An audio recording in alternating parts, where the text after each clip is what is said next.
Hello guys, मी आज तुम्हाला एटिमिलॉजी या शब्दाचा अर्थ सांगणार आहे. जसं की तुम्ही पाहताय, etymology is the study of the origin of words and how their meaning have change throughout history. म्हणजे मराठी भाषेमध्ये जर आहे उत्पत्तीशास्त्र म्हणजे शब्दाचा उगम आणि त्याचा इतिहास अभ्यासण्याचे शास्त्र.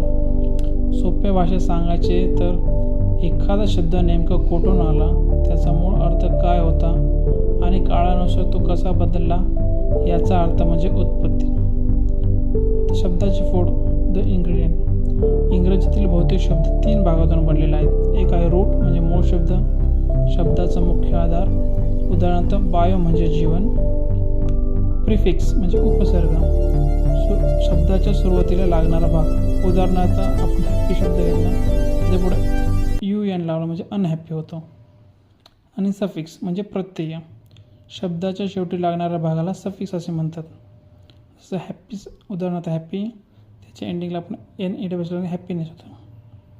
तसं इंग्रजी भाषेची खिचडी. इंग्रजी ही स्वतःची मूळ भाषा असली तरी जगातल्या अनेक भाषातून शब्द उसने घेतले आहेत. लॅटिनमध्ये सुमारे 29% शब्द, उदाहरणार्थ सोलर, ॲग्रिकल्चर.